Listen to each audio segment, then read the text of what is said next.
August is here, and that means that the weather and the election cycle are heating up. The best way to beat the heat and stay up to date on the latest news from the US election to international breaking headlines is to become a DSR member and gain access to additional content across our network, in addition to other exclusive benefits. Use code BEATTHEHEAT to get 50% off of your membership and sign up today at thedsrnetwork.com/buy. That's Beat the Heat at thedsrnetwork.com/buy. Now please enjoy the show.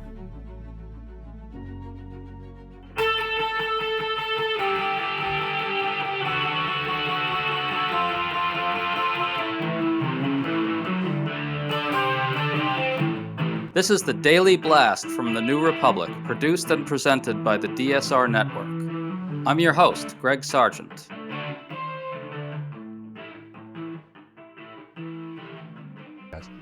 Over the weekend, two big news organizations released major new polls of the presidential race, and their verdict is clear.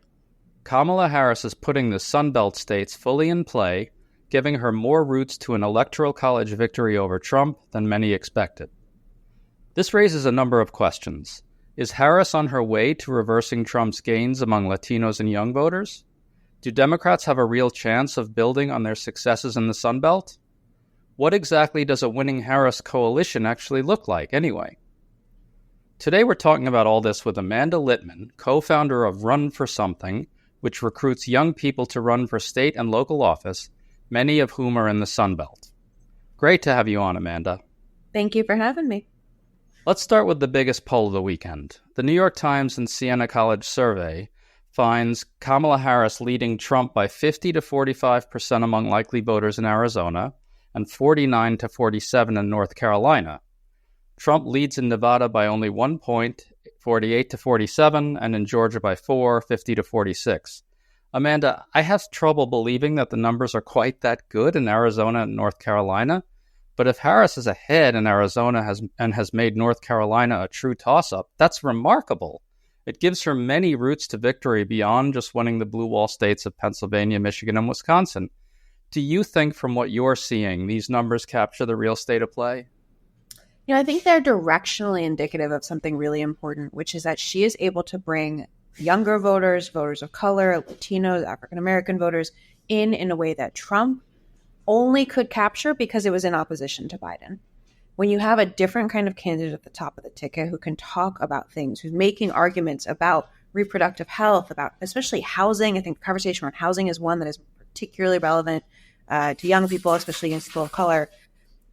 Anything is possible, and I absolutely believe this. It's really interesting. I mean, she can speak a kind of language on an issue set that Biden just really couldn't, right? I mean, and that's really what we're talking about here. Yeah, it's I think when you say it out loud, feels not controversial, but it's actually incredibly controversial among some political operatives, which is that who the candidate is really, really matters. People don't just vote on party lines, especially when you're thinking about the top of the ticket. I mean, there is a certain floor for each party, but who the candidate is, the way they're able to talk about the issues, the way they're able to prioritize different things makes a difference. Voters are actually voting on Messenger as much as they are on Message. Absolutely right. Let's bring in the Washington Post ABC News poll released Sunday, which finds Harris leading Trump nationally by 51 to 45% among likely voters. Now, the polling averages have Harris up by less, so 6 points seems optimistic. But Harris clearly has a national lead now, and that itself puts the Sunbelt states in play. I want to bring this up. In the post-ABC poll, Harris leads Trump by 59 to 34 among 18 to 39-year-olds. I think Harris has got to build that higher, but it's a big improvement on Biden, and it's getting into the ballpark of what she needs. Can you talk in a little bit of detail about the importance of the youth vote in winning the Sunbelt? I mean, these are younger, more diverse growing states with those issues you were talking about, right? Absolutely. And especially, I think, in North Carolina, it's a mix of African Americans and Latinos. It's in Georgia, it's a little bit more Black. In Nevada, it's a little bit more Latino. All of these are places where having a candidate who, again, can really speak to these issues will make a difference. And having a campaign that has the resources to communicate with them. We just saw the Biden campaign announce, I think it's $370 million in TV and most of it in digital ads over the next 2 months. That's on top of some of the super PACs, which are doing similar amounts of money. We're likely going to see $1 billion in TV and online advertising in the final stretch of this election alone. All of that is going to help reach these voters where they are, and particularly online. I saw that there was some reporting in the Times during the week which indicated that the Trump campaign is actually spending big money in North Carolina. I mean, they fear that it's in play, and that really shifts the equation. There's no path for Trump without North Carolina, is there? I don't think so. And I think in particular that's true of Georgia as well. You know, what Pennsylvania is to Kamala, Georgia is to Trump. If he's not able to win Georgia, he's not going to win this election. I think the same is true with North Carolina. Those are the places where if Kamala is winning them, she's winning an electoral college, what will feel like a landslide. Yeah, I mean, obviously this is a very close race. I feel compelled to stress that every time we talk about that. I mean, this could still go either way. Polling averages have it very tight in some of these swing states. But, I mean, the big picture has shifted here, right? I mean, the way we talked about the race before when Biden was in, it was, can he hold on to just the 3 blue wall states of Pennsylvania, Michigan, and Wisconsin or not? That was his only remaining prayer, right, for beating Trump. And he was kind of behind in those 3. But now, I mean, there are many more routes to victory with Arizona in play, and especially with North Carolina and Georgia in play. Again, I think those are less likely, but Arizona seems very plausible to me, especially with a weak Senate candidate on the Republican side, Kari Lake. The Democratic Senate candidate, Ruben Gallego, is up by substantial margins in a lot of these polls. I think that's a real indicator that Arizona is very much gettable for Harris. Can you talk about Arizona? What's your sense of it? I think I saw some of the polls have him up 11 points over Kari Lake, and that honestly is only up from where I heard it was a month ago. And this is before they've really started spending money.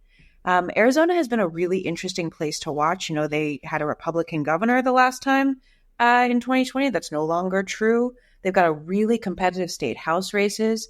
They've raised a bunch of money, and Run for Something in particular is working with some amazing both state house, state senate, and school board races in Arizona. The fight over education there has been really interesting. I'd point you to Seth Blotman, Lorena Austin, and Ava Birch, who are running. You know, Arizona State House has multi-member districts, and it's 2 state house members, 1 Senate member. It's one of the top target areas for the Republicans to flip. They're running in particular on housing. They're expecting realtors to spend big in this district. It's the kind of area where, because they're able to really communicate authentically about the issues their voters care about, they can move the needle. I'd point to Haley Creighton, who's a 24-year-old running for state senate against a QAnon oath keeper, election denier, who's been in the state senate for decades, who, for example, every year she introduces legislation that allows or would permit concealed carrying of weapons on college campuses. Haley is 24 years old, grown up in the school shooting generation, and says, like, what are you talking about? And is able to reach young voters in that district in a way that maybe Biden couldn't, and hopefully Kamala can, but will be supported by the kind of reverse coattails that the state house, state senate, and that Ruben Gallego himself will be able to pull in. Yeah, I mean, it just is clear that in states like Arizona, we're looking at a different electorate and a different set of issues, at least to some degree. Obviously, the economy is very high up for many, but there are all these other issues subterranean under that, very different from the Rust Belt. Especially in Arizona, where you're going to have abortion literally on the ballot in a ballot amendment this year. That's going to get folks who maybe aren't engaging otherwise. It all adds up. And we know that the margin of victory here is going to be really small, even with all this energy. So any possible way we can invite people to the polls, the better. Let's talk about Latinos. In the Times Siena poll, Harris is leading among Latino voters in those 4 battlegrounds, Arizona, North Carolina, Nevada, and Georgia, by 54 to 40%. In the ABC national poll, that's unfortunately tighter, still not where it needs to be. But 54 to 40 mirrors a bunch of polls we saw from Latino groups, heavy Latino sample polls from last week. Again, a vast improvement over Biden's recent polls, and also a key reason why Harris has put the Sun Belt in play. To win Arizona and Nevada, where does Harris need to get to among Latinos, and how does she get there? I'm not the expert on Latino voters, but I do look to folks like Carlos Odio and the team at Equis Research who can really speak to this. And what they have found is that at this moment, Kamala is leading Trump 56-37 among registered Hispanic voters in places like Arizona, Georgia, North Carolina, Nevada, Michigan, Pennsylvania, and Wisconsin. Biden was only leading them by 5 in those states. And in particular, her most notable pickup is with younger Latino voters. That is a huge opportunity. These are people who maybe weren't voters, if they were even eligible, or weren't engaged in 2016 or 2020. So there's actually a lot of definition around Trump for us to do with them. And these are folks who can be really excited by what Kamala is starting to say. This is a really exciting opportunity for her. And I think the convention will be the beginning of this effort. But we also know that a lot of these younger voters who are maybe new to this space are going to decide much later in the cycle. Just bearing out your point, the ABC poll finds a big swing towards Harris relative to Biden among Latino women. Now, Latino men, still a big problem for Democrats in the Trump era. But the women, with the Arizona abortion referendum that you mentioned, and with Kamala Harris at the top of the ticket, I think that really has a chance of shifting the equation in a big way among this demographic in those states. I think that's absolutely right. And especially among younger voters, they're not as conservative, I think, as some people might assume. Well, a big dynamic in this race seems to be that Harris is more or less unexpectedly hitting the targets she needs to among white voters. The ABC poll has Harris at 34% among non-college whites, which is actually around what Biden got in 2020 when he won. She's also doing very well, less surprisingly, among college-educated whites that Trump always struggles with. And yet, here's the thing. At the same time, Harris has still not fully reversed Trump's gains among non-white voters. We talked about Latinos. They're not quite there yet. And among black voters, in the 2 big polls we're talking about, she's in the mid-80s, which is just not enough. I mean, doesn't this kind of flip conventional understandings on their head? What does it tell us that Harris, a black woman, is hitting good targets among whites, yet still is not where she needs to be with non-whites? How do you figure this? Well, I think in particular, you got to remember she's only been in the race for about a month. I know for those of us who've been following it feels like we've been doing this for years, decades, lifetimes. But for a lot of folks, they just haven't been paying attention. The convention and really after Labor Day is when most people start to tune in, although we certainly had more excitement and interest in the last month. And she's able to articulate a message that, especially to younger voters of color, but to voters of color at large, especially black voters, is going to hit them where it really feels resonant. And she's going to have the money to communicate to them, especially if these are folks not paying attention to the political news and the day by day, that I think can help cement her numbers where they need to be.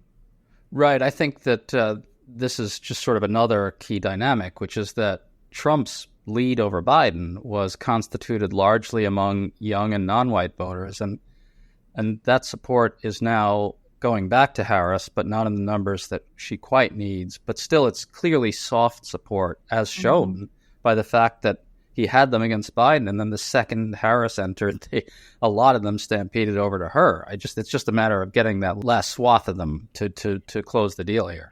Yeah, I believe in the Washington Post poll, they say that the number of double haters, the people who hated both candidates, is down from 19% where it was when Biden was in the race, down to about 13%. And I expect that number to actually continue to go down as people get to know Kamala Harris and Tim Walz more and more.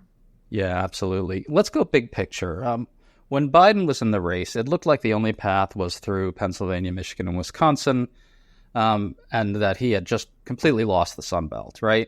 If that were true, if that had happened, that would be a tremendous setback, because when Biden won in 2020, he also obviously took Arizona and Georgia and Nevada. Then you had 2 Democratic senators win in Georgia runoffs, and then with Mark Kelly's 2022 win in Arizona, 2 senators caucus with Dems there now. I mean, that's a big transformation. The Democratic candidate winning in Arizona and Georgia, and then Democratic senators winning in those places. So losing in those states in 2024 would be bad, right? But the bigger story here is the transformation of the Southwest in a Democratic direction, and Harris actually creates a real chance at cementing that transformation, right? Can you just go into what this transformation means? Like, how is it happening and why?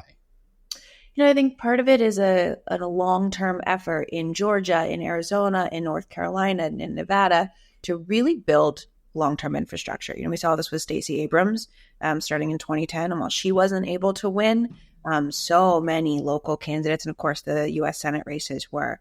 In Arizona, we now have a Democratic governor there. There's incredible opportunities on the state house level. In Nevada, the state party has gone through some real twists and turns with the death of Harry Reid, but there is an incredible on-the-ground network there, especially around organized labor, that can move the needle for Democrats. And in North Carolina, you have an incredible state party chair, Anderson Clayton, who's been able to field a record slate of Democratic candidates. And you have Mark Robinson running against Josh Stein for governor. Mark Robinson, who has said some of the craziest things I've ever heard a elected official say, ranging from Holocaust denial to absurd things about U.S. history. He said at a church that certain political opponents just might need killing. That's not exactly what he said, but it was close to that. Yeah, he's not a serious person, but he is a serious threat to democracy, and I think those are worth keeping in mind. All of that's to say is it's a really good reminder that battleground state is a dynamic term. One of the things I heard a lot from folks, especially over the last 2 years, was they were only excited and willing to invest in places in the Rust Belt. They were only going to commit money to Pennsylvania, Michigan, and Wisconsin. Biden couldn't win somewhere like North Carolina, Arizona, or Georgia, so why spend the money? This shows us why, because you never know what's going to happen. And these are incredible places of opportunity for the right campaign. Actually, that brings up a question. So you guys are fielding candidates in a lot of these places that maybe were not seen as true battlegrounds just a few years ago. Are you able to have more success raising money for some of these down ballot races in some of these places that people would otherwise have written off? I'm really glad you asked that, because the answer is somewhat surprisingly no. We've heard from so many folks who are so excited about the top of the ticket and are throwing money at the campaign, at super PACs, and at other organizing vehicles, and that's amazing. But down ballot candidates are still struggling for resources, and in fact have seen even more money drop from their prospects, knowing that so much of it is going to the top of the ticket. And to that, I'll say Run for Something has experienced the same thing. We got to remember we have to win it all. It is not enough to win the White House this year. We have to win these state house races, these Senate races, these school board races, because if we don't, every election from here on out is going to feel like a crisis. I mean, state legislative contests really, really matter. I mean, if the downfall of Roe doesn't convince you of that, what would? I mean, the state legislative candidates and state legislatures and governors are critical to protecting democracy. They're critical to protecting various rights like abortion rights. It's really stunning to me that those fundraising woes still persist.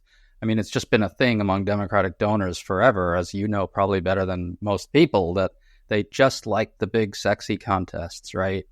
Top of the ticket, the big Senate race that maybe you don't have any chance of winning, but for some reason the Democratic candidate has caught fire online. It's a real problem. You look to a state like Arizona, where Run for Something helped elect a Pima County recorder, Gabriela Caceres Kelly, who was one of the first Indigenous women elected countywide in Arizona. And one of the things that she did when she took office was make it easier for people on reservations to cast their ballots. She expanded early voting opportunities. She introduced a drop box for ballots on the reservation, where people previously had to drive 2 to 3 to 4 hours to drop off their ballots.